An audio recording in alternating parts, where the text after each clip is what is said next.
Today, we become legends.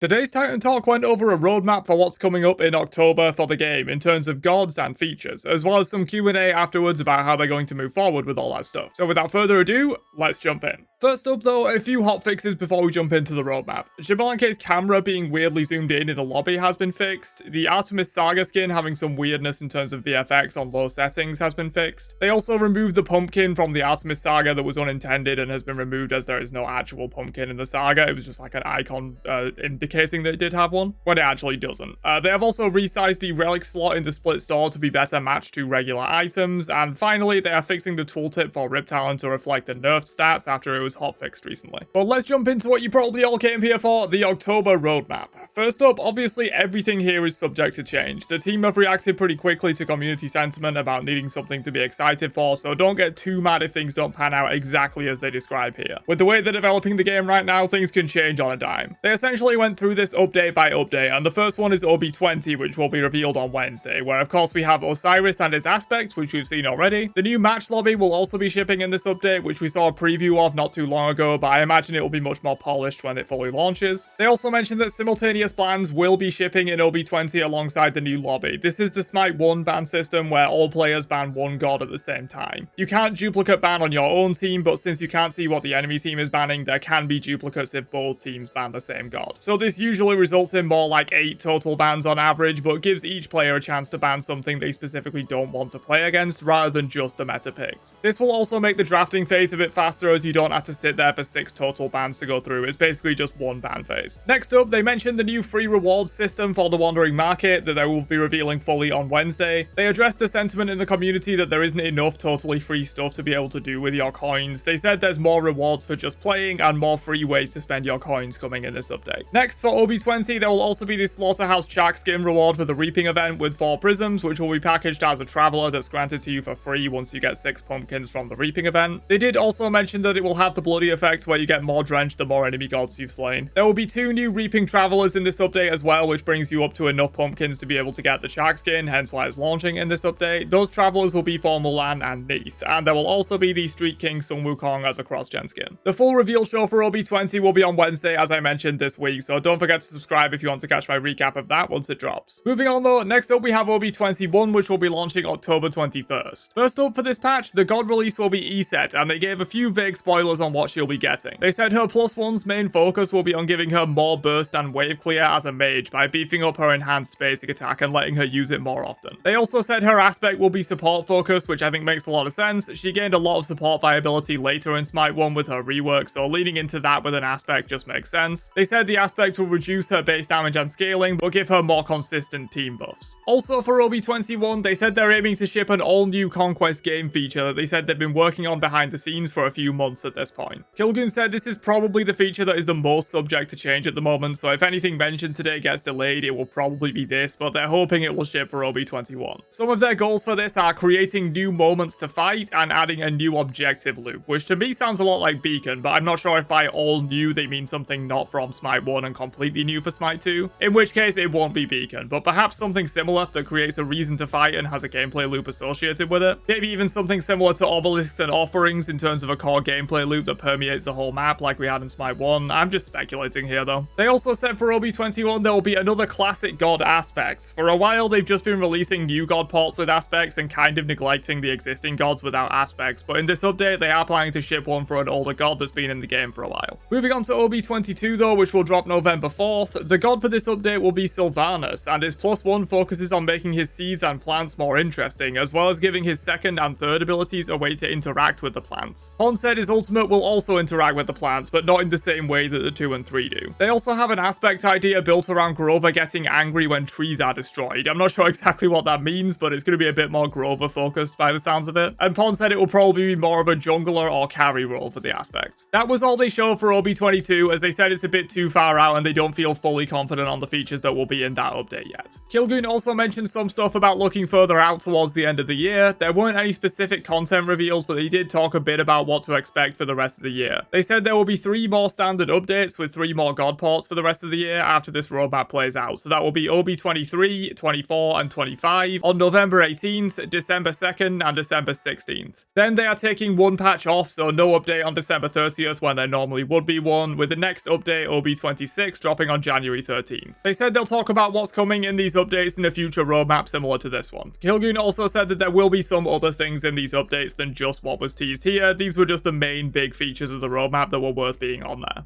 But that's it for the main roadmap that they showcased today. Some exciting stuff coming in the next month for sure. Especially that new Conquest objective / gameplay loop feature, but they did open up the floor for some questions about what they discussed today, so let's get into that. Someone mentioned that Yorm's Aspect 1 has similar tech to Discordia 3, and if that would make her more likely to be coming soon, and Pon said no info on who's coming soon of course, but Discordia actually wouldn't be too hard to make overall, and her Madness CC would probably be the hardest part of making her since they don't have that CC type in the game yet. Someone asked if they could remove the self-root from Ymir's freeze, and Pon said he generally prefers leaning towards keeping restrictions in place as counterplay, and he'd probably rather buff the effects of those kind of abilities and keep the limitation to preserve counterplay. Otherwise, you just end up having the ability be made worse but easier to use. It's more interesting when something is powerful but has clear counterplay, and it's also less frustrating to play against in that case. Someone brought up the goddesses question again, and Kilgoon said yes, Sylvanas is not a goddess, but he can confirm that the final 3 god ports for the year are all goddesses. Assuming they follow the same role cycle, which they might not necessarily do, these will be a jungler, ADC, and solo laner, all being female, so speculate on that how you will. Data mining spoilers ahead for my own speculation on this. Skip to this time in the video if you don't want to hear about data mining.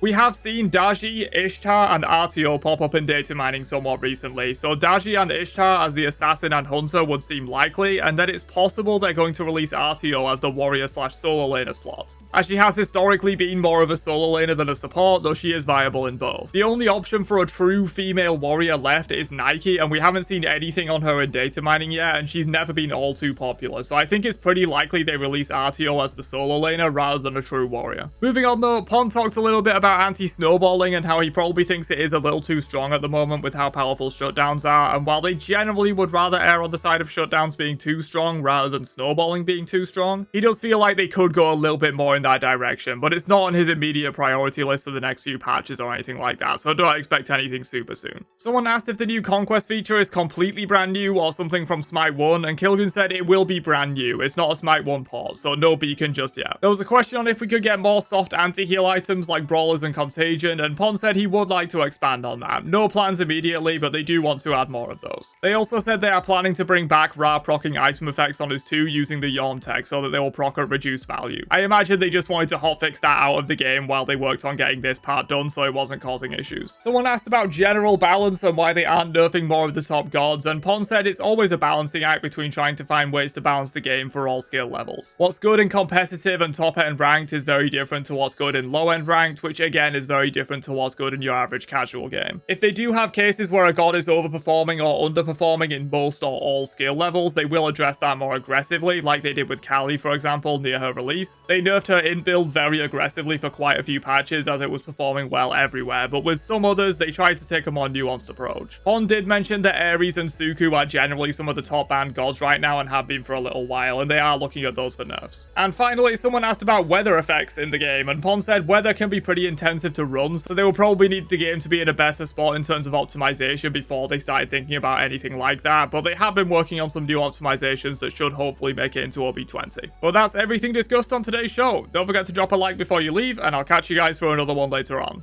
Have a great day, and peace out, you nerds.